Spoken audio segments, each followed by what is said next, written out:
Hola amigos, mi nombre es Néstor Hacho. Muchas gracias por interesarse en ver este video, donde les vamos a mostrar un método de programación COBOL que le hemos llamado tipo listado, porque lo único que va a hacer es leer los registros de un archivo y listar sus datos, y que lo veremos en las próximas diapositivas.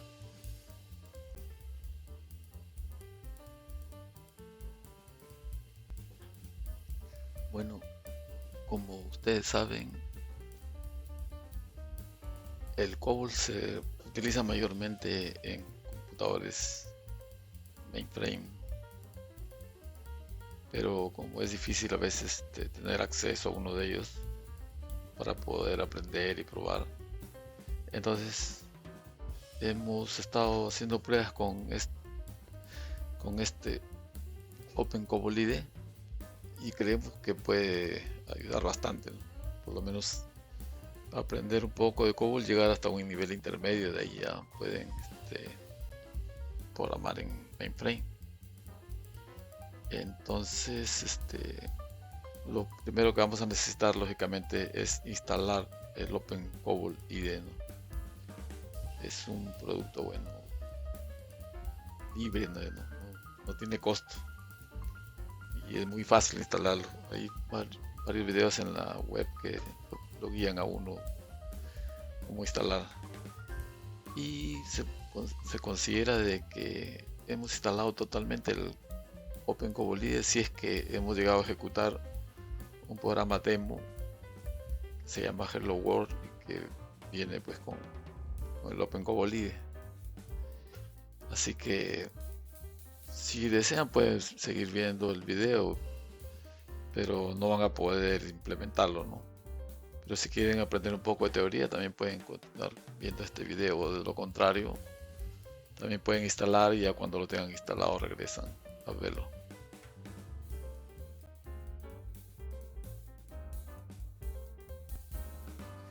Este, bueno, asumimos que la persona que está viendo este video ya tiene una idea, ¿no?, de lo que es un archivo de datos, o también llamado fichero, o también llamado file, que contiene datos.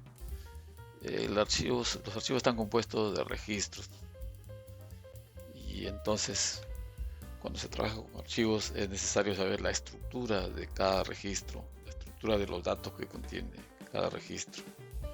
Por ejemplo, el nombre del campo. Según acá diciendo que se recomienda que sea un mnemónico. Por ejemplo, si es un código, ahí debe decir input código. La posición inicial, por ejemplo, el salario empieza en la posición 40. Ya listo, posición inicial 40. ¿Dónde comienza el campo? La longitud.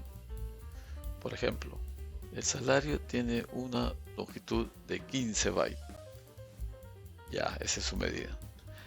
El tipo. El salario es de tipo numérico. Por ejemplo, el nombre empieza en la posición 7 y es de tipo alfanumérico. Un ejemplo. Después, si es numérico, tiene que decir cuántos decimales tiene. Por ejemplo, el salario es un campo de 15 posiciones que empieza en la posición 40 y contiene 2 decimales, ¿no? También hay que conocer el signo. Si el campo es numérico, entonces puede ser positivo o puede ser negativo, ¿no? En el caso de los saldos, a veces de las cuentas que se vuelven negativas cuando el cliente ya le debe al banco, ¿no?, si se trata de un banco.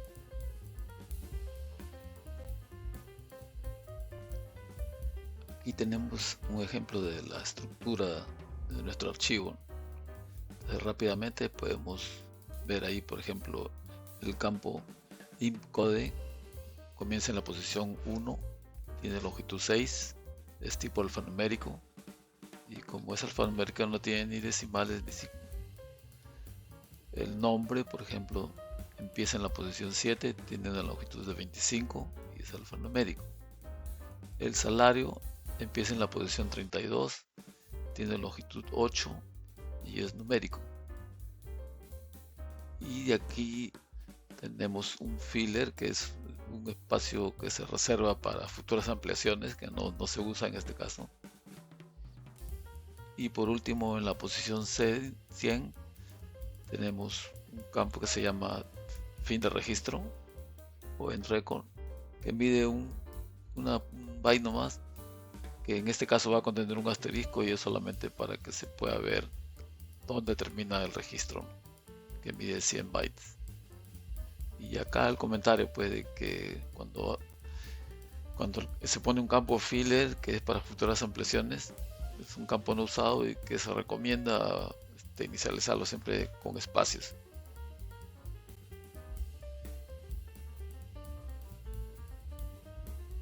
Aquí tenemos un ejemplo del archivo que necesitamos, que en este caso está en esa ruta, ¿no?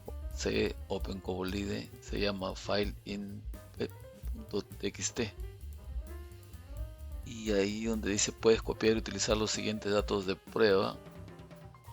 Eso es lo que hay que crear, un archivo .txt que se llame, como dice acá, fileInp.txt, y ya en el programa COBOL le vamos a poner la ruta y el nombre donde puede encontrar el archivo.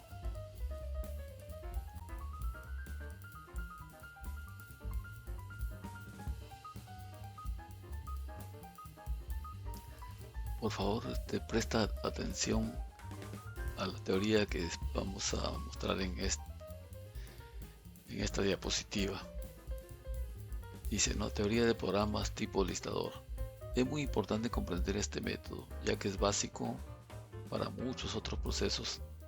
Aunque parezca trivial, vamos a tratar de explicarlo. Es como leer un libro. Al inicio se abre el libro.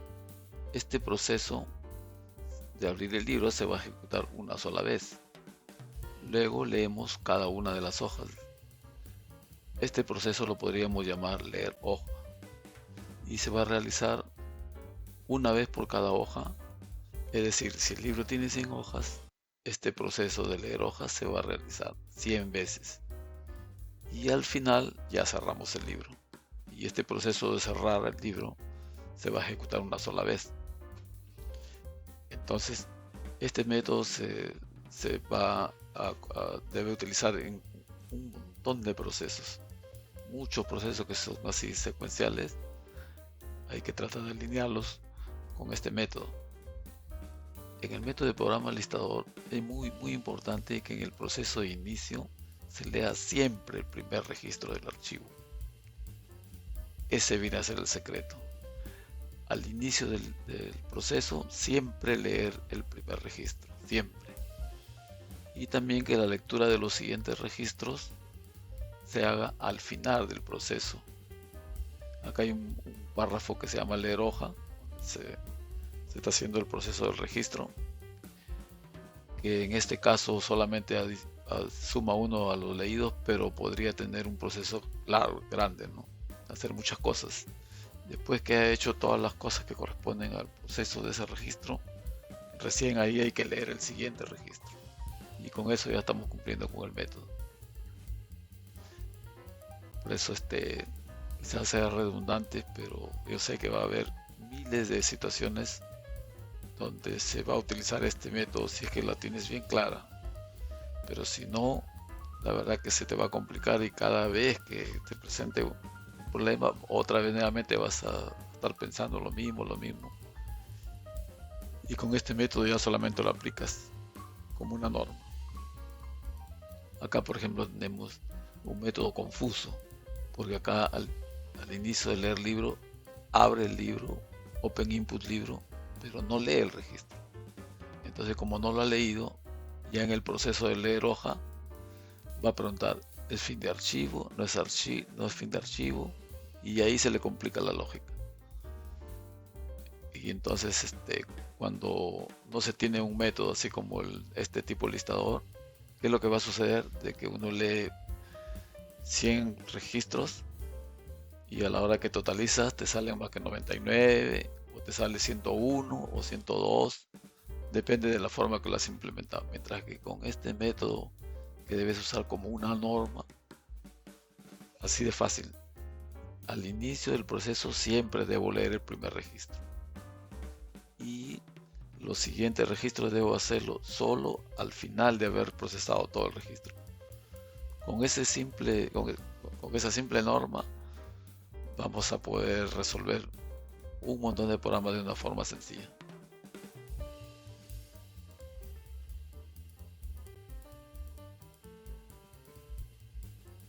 Aquí te estamos mostrando ya el código del programa para que lo puedas copiar. Primero descarga la ppt, de ahí copias el código y ya lo puedes ejecutar en tu OpenCOBOL IDE.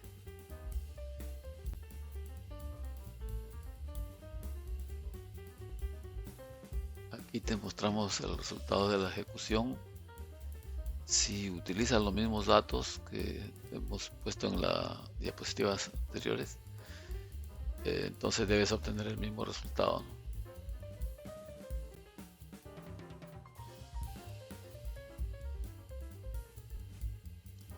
En esta diapositiva y en las siguientes hemos puesto algunas notas al código del programa para poder explicar algo que les pueda servir como ayuda a memoria, ¿no? Si el campos son obligatorios o si son solo recomendables.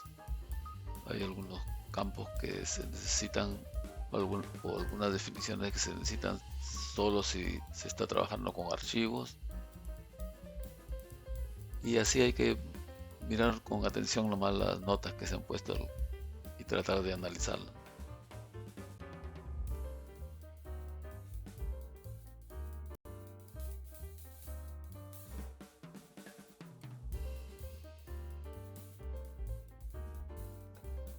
Aquí podemos ver, por ejemplo, la estructura del archivo. Lo que pusimos en el Excel, acá ya lo estamos codificando en COBOL, ¿no? El campo impcode picture x6 significa que es un campo alfanumérico de 6 posiciones. Después continúa el name, el nombre, es un campo alfanumérico. Picture x significa alfanumérico de 25 posiciones. El salario, que dice que es un campo numérico, picture 9 con 606 enteros y 2 decimales. La B nos indica que vienen los decimales, ¿no? Sí, de una forma sencilla es un campo con 6 enteros y 2 decimales. Longitud 8. De aquí viene un campo filler para futuras ampliaciones de 60 bytes. Y de ahí viene un campo in de una sola posición que tiene un asterisco y nos indica que ahí termina el registro. Acá estamos mostrando la Working Storage Section, que es el área de trabajo, y estas variables que son clásicas y que en la mayoría de programas de este tipo se debe utilizar. Por ejemplo, WE-date debe contener la fecha del sistema. WTime debe contener la hora del sistema. WSEnInput es un indicador que nos ayuda a detectar cuando termine el archivo. FS-input indica file status input, cuando se lee el archivo o se graba. Entonces el sistema nos devuelve un código de respuesta. Si está ok, nos devuelve 00, y si hay un error en este campo nos va a devolver el código de retorno correspondiente al error que se haya presentado, ¿no? Por ejemplo, si el archivo se llenó, si el archivo no existe, si da una clave duplicada. Acá en este picture, este es un picture de edición numérica, donde nos dice, mira, lo que nos indica acá, dice, mira, el número, acomódamelo acá y obligatoriamente ponme el último entero y los 2 decimales. Cuando le dice 9.99, dice obligatoriamente ponme ahí los números que corresponden a esas posiciones, y los que están en Z o en comas ponlos siempre y cuando tengan valores significativos, pero si vienen ceros ahí, que no me los ponga, que no los pinte, que ponga blancos en vez de Z. Por ejemplo, si viene 229, 229 soles, solamente aparecerá las meras zetas en cero, las dos últimas zetas indicando 229.00.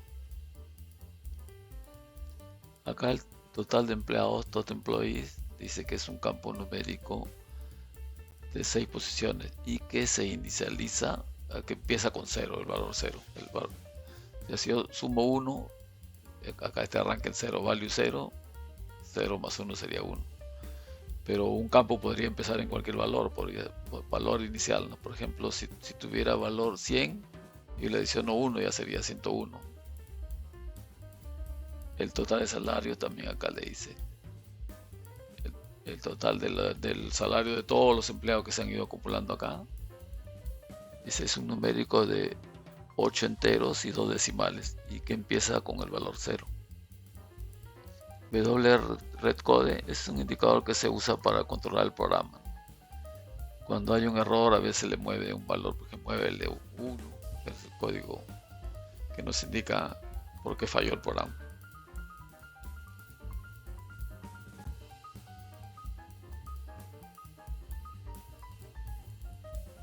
Aquí estamos viendo ya la lógica del programa. La Procedure Division es la que contiene la lógica del programa.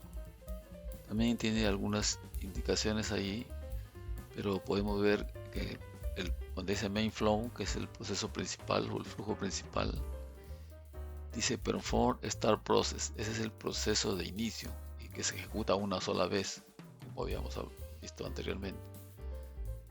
Después dice si es que no hubo ningún problema con ese proceso de inicio, entonces ejecuta el proceso principal, que sería, ¿no?, el root process, rutina de proceso, hasta que termine el archivo, hasta que input sea igual a ese.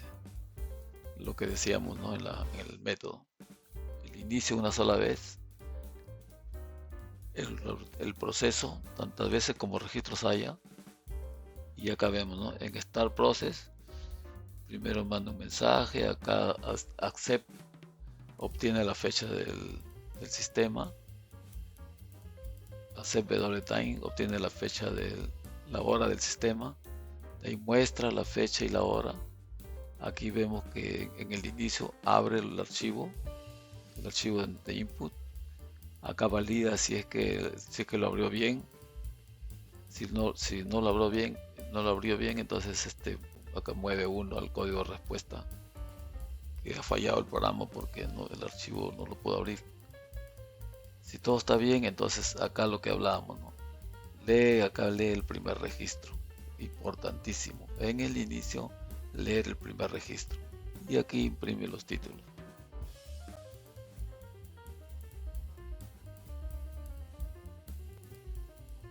Continuando con la lógica y con lo que habíamos anotado en el método, en la rutina de proceso principal vemos que acá mueve los datos para mostrarlos, suma 1 al total de empleados.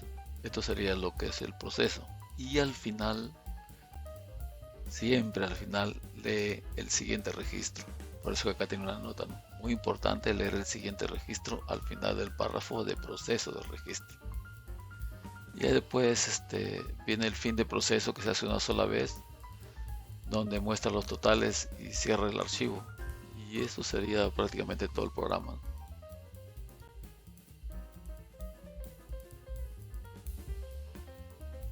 Y ya en esta diapositiva ya un resumen, ¿no?, del método que estamos explicando, y ya para tenerlo como una norma, como una ayuda a memoria.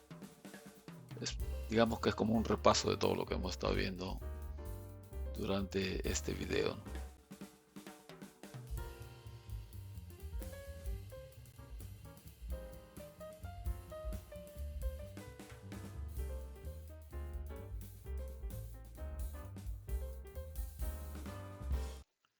Bueno, muchas gracias por tu atención. Espero que sea de provecho este video. Y sabe que, como todos los videos que hacemos con la clave de checkon, nuestros videos se ubican con esa clave checkon, y puedas descargar la PPT y de ahí puedes copiar los elementos que sean necesarios, programas, mapas, de acuerdo a lo que contenga el video. Muchas gracias y buena suerte.